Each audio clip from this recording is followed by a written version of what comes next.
Farewell. God knows when we shall meet again.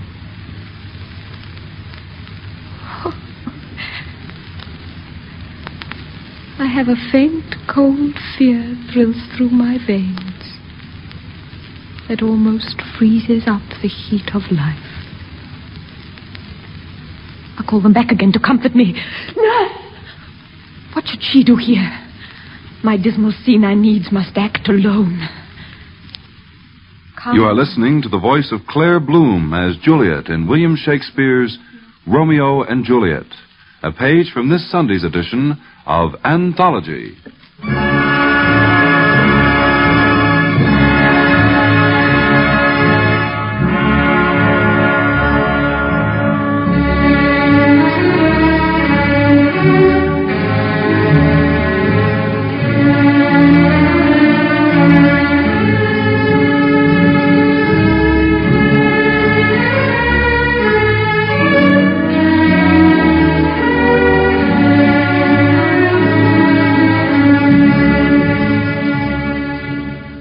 This is Fleetwood. Every Sunday at 1, WRCA, in conjunction with the Poetry Center of the YM and YWHA, 92nd Street and Lexington Avenue in Manhattan, brings you transcribed Anthology, a selection of readings from poets past and present, and the music to accompany their poetry. This week, commemorating the birth and death of William Shakespeare, our guests are Claire Bloom, Sir Laurence Olivier, Morris Evans, and Marlon Brando.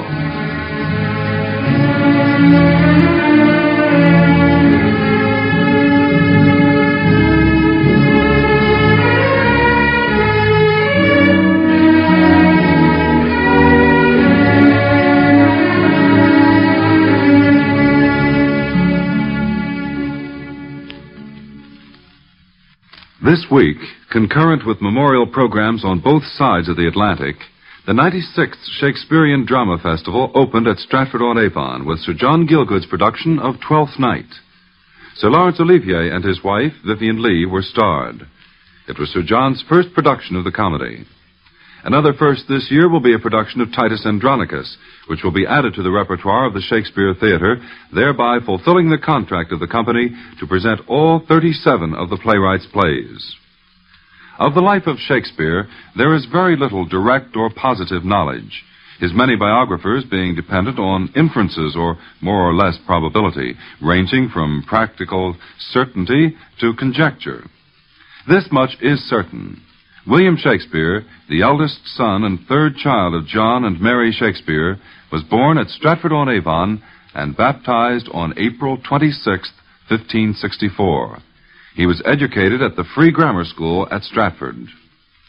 He married Anne Hathaway in 1582 and 3 years later moved to London, where he began his writing career, which down through the years has earned him the enviable reputation of being perhaps the greatest playwright of all times. He died at the age of 52 within 3 days of his birth date and was buried in Stratford Church close by the humble family home. It would be an impossibility to touch on all of Shakespeare's many works within the confines of a single edition of Anthology. In fact, we made a survey of the Shakespearean records we have on hand and estimated we would need more than 24 consecutive hours in which to play them in their entirety. Our anniversary program, therefore, must be directed towards one particular phase of the poet's work, and we think it only fitting that we allow the Bard of Avon to set the scene himself in this fashion.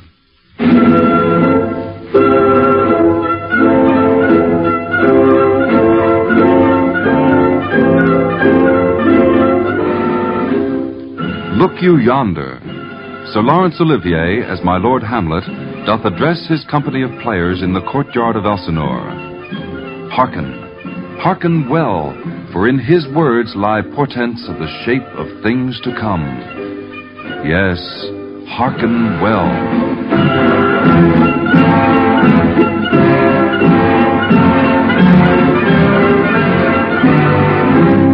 Speak the speech, I pray you, as I pronounced it to you, trippingly on the tongue. But if you mouth it, as many of your players do, I had as lief the town crier spoke my lines. No, do not saw the air too much with your hand thus, but use all gently. For in the very torrent, tempest, and as I may say, whirlwind of your passion, you must acquire and beget a temperance that may give it smoothness. Oh, it offends me to the soul to hear a robustious, periwig-pated fellow tear a passion to tatters, to split the ears of the groundlings, who for the most part are capable of nothing but inexplicable dumb shows and noise. I would have such a fellow whipped, without Herods. Pray you avoid it. I warrant, your honor. Be not too tame, neither, but let your own discretion be your tutor.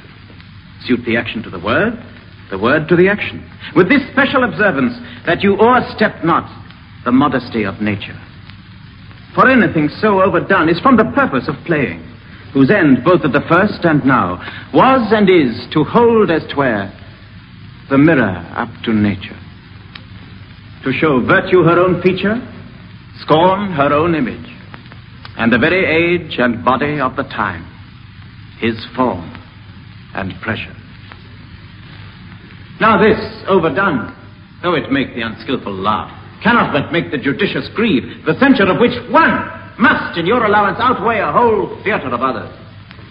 Oh, there be players that I have seen play, and heard others praise, and that highly, not to speak it profanely, that having neither the accent of Christian, nor the gait of pagan, Christian, nor man, have so strutted and bellowed that I have thought that some of nature's journeymen had made men and not made them well. They imitated humanity so abominably. I hope we have reformed that indifferently with us, sir. Oh, reform it altogether?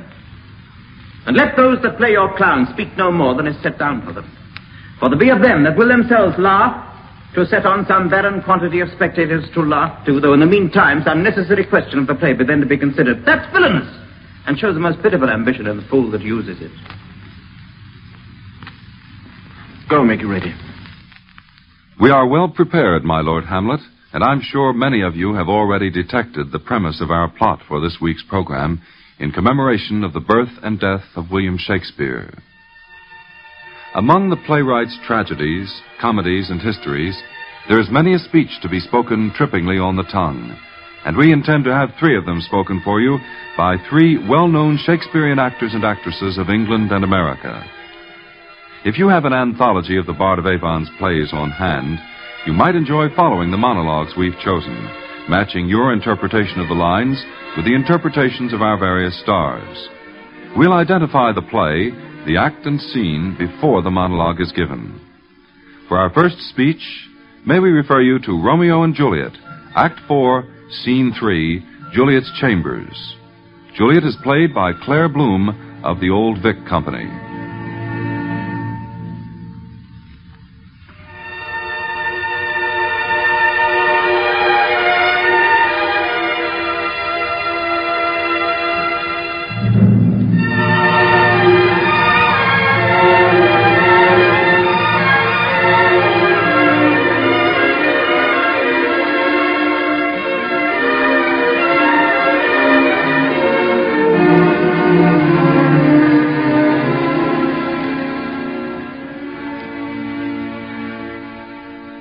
Known to many of us as the potion scene, the touching Shakespearean monologue which follows is delivered by Juliet just before she drinks the vial given her by Friar Lawrence. Although she has been told it will only make her appear that she is dead, Juliet is afraid that the potion may be a real poison. Lady Capulet kisses her daughter and walks from the room. She is followed by Juliet's nurse, who quietly shuts the door. Juliet takes a step towards the door. She raises her hand, half in farewell, half in a gesture to call them back. Farewell. God knows when we shall meet again. Oh. I have a faint, cold fear thrills through my veins. It almost freezes up the heat of life. I'll call them back again to comfort me. Nurse! What should she do here? My dismal scene I needs must act alone. Come, vial. What if it be a poison, which the friar subtly hath ministered to have me dead, lest in this marriage he should be dishonored? because he married me before to Romeo. I fear it is. Oh, and yet methinks I should not, for he hath still been tried a holy man. How if, when I am laid into the tomb, I wake before the time that Romeo come to redeem? There's a fearful point. Shall I not then be stifled in the vault, to whose foul mouth no healthsome air breathes in, and there die strangled ere my Romeo come? Or if I live, is it not very like the horrible conceit of death and night, together with the terror of the place, as in a vault, an ancient receptacle,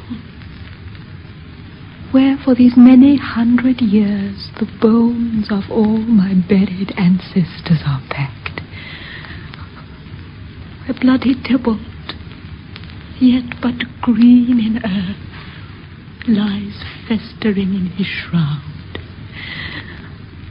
where, as they say, at some hours of the night, spirits resort. Alack, alack, is it not like that I, so early waking, what with loathsome smells and shrieks like mandrakes torn out of the earth, that living mortals hearing them run mad? Oh, if I live, shall I not be distraught, environed with all these hideous fears, madly play with my forefathers' joints, and pluck the mangled Tybalt from his shroud, and in this rage, with some great kinsman's bone as with a club, dash out my desperate brains.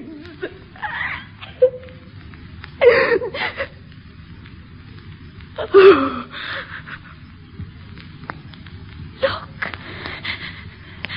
methinks I see my cousin's ghost, seeking out Romeo, that did spit his body upon a rapier's point. Stay, come on, stay! Romeo,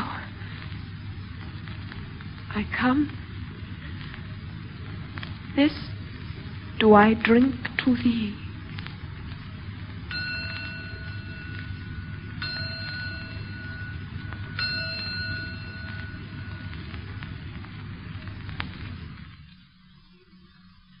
From a chamber in a home in fair Verona, we turn now to a prison cell in a castle called Pomfret, and from a story of young romance and tragedy to the history of an English king.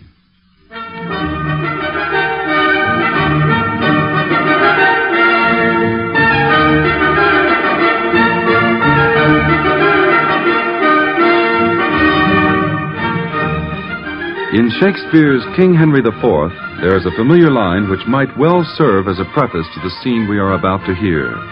The line, "Uneasy lies the head that wears a crown." For further reference, our play is Richard II, Act 5, Scene 5. King Richard is portrayed by Morris Evans.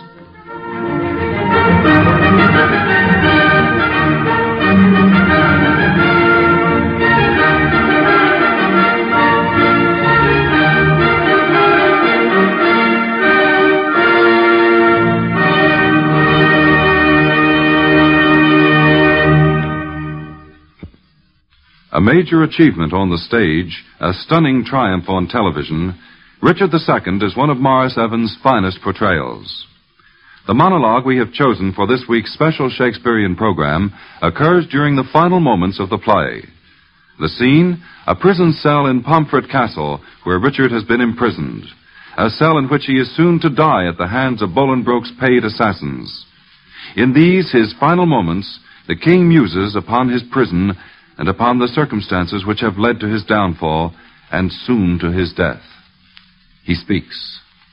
I have been studying how I may compare this prison where I live unto the world.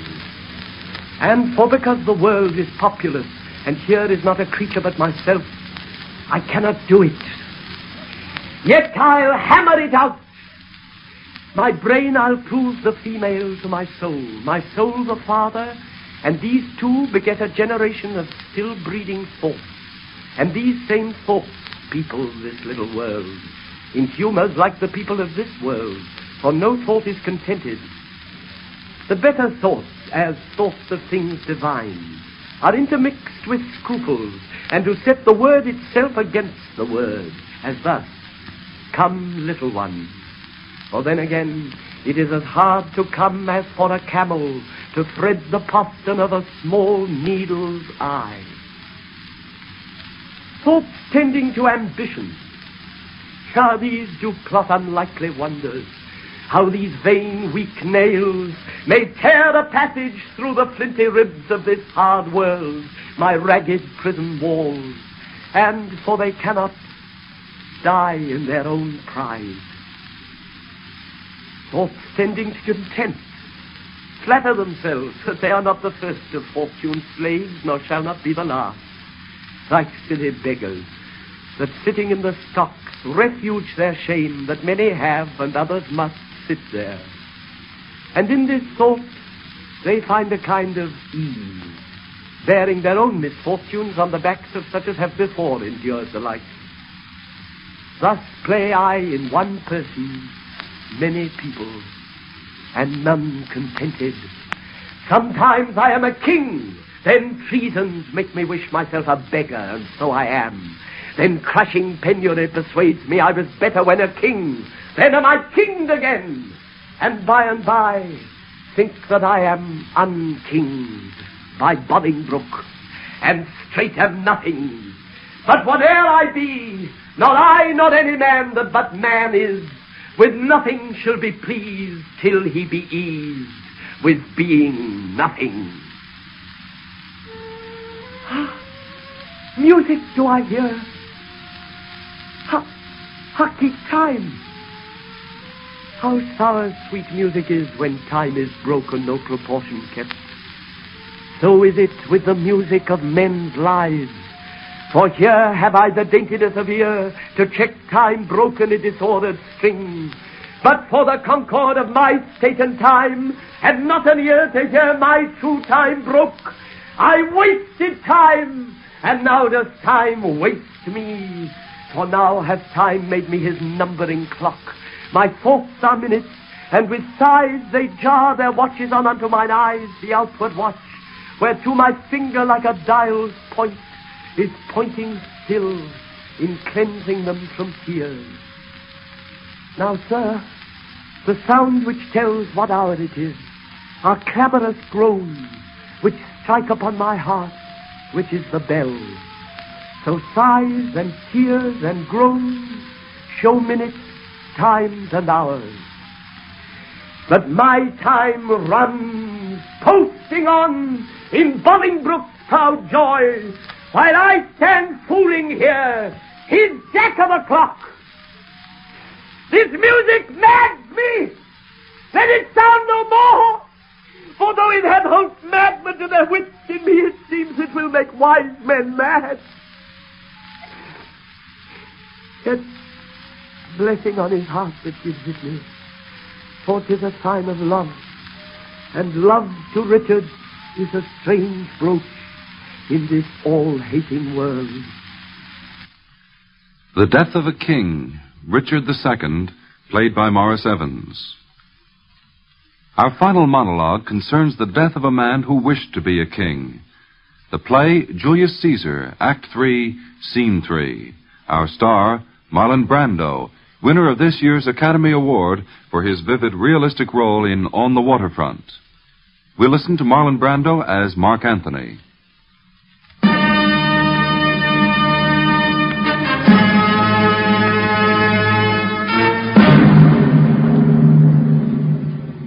The chief cause that made Caesar mortally hated among certain of the Romans was his insatiable desire to be named king.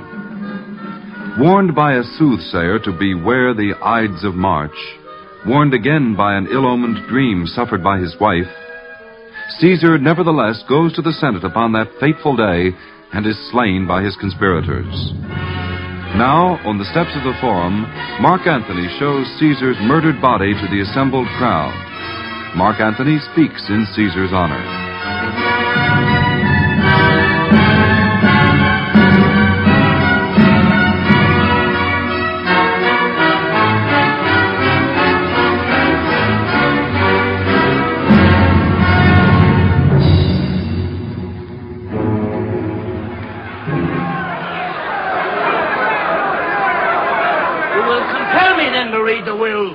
Then make a ring around the corpse of Caesar and let me show you him that made the will.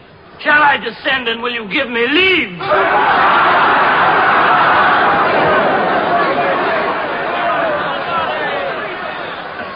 If you have tears, prepare to shed them now.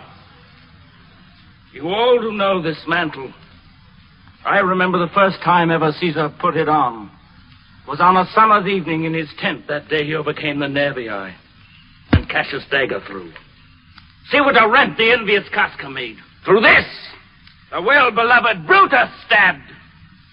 And as he plucked his cursed steel away, mark how the blood of Caesar followed it, as rushing out of doors to be resolved if Brutus so unkindly knocked on now. For Brutus, as you know, was Caesar's angel. Judge, O ye gods, how dearly Caesar loved him. This was the most unkindest cut of all. For when the noble Caesar saw him stab in gratitude, more strong than traitor's arms quite vanquished him, then burst his mighty heart, and in his mantle, muffling up his face, even at the base of Pompey's statue, which all the while ran blood, great Caesar fell. Oh, what a fall was there, my countrymen. And I, and you, and all of us fell down, whilst bloody treason flourished over us. Now you weep. And I perceive you feel the dint of pity. These are gracious drops. Kind souls, what weep you when you but behold our Caesar's vesture wounded? Look you here! Here is himself, martyred, you see, with traitors! Oh, noble Caesar. A most bloody sight. We will be revenged! Let not a traitor live! Stay, countrymen!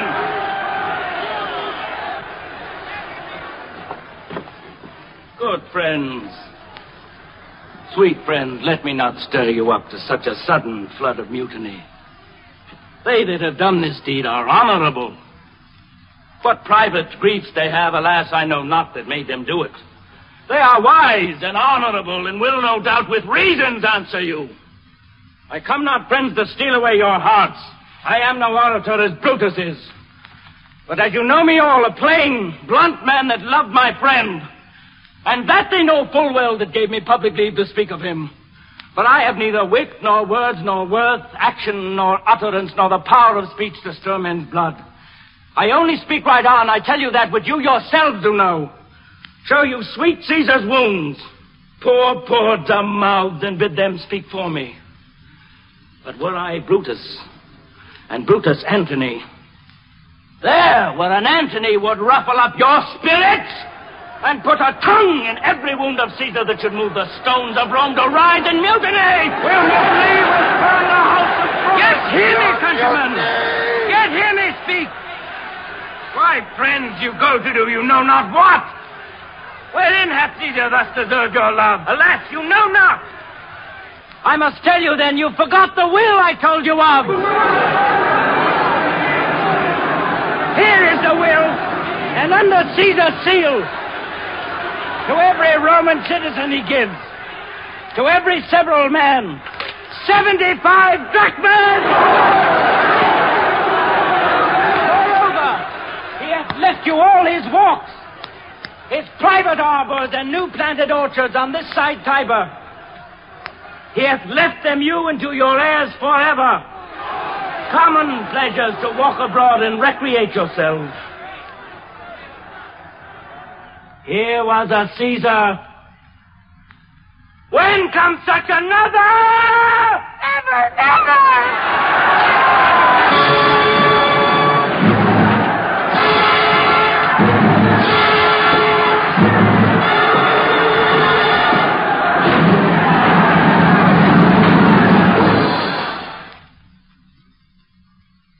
We would like to thank Metro-Goldwyn-Mayer, producers of Julius Caesar, for their kind permission to use a portion from the soundtrack of the picture this week on our special anthology program in commemoration of the birth and death of William Shakespeare, April 1564, April 16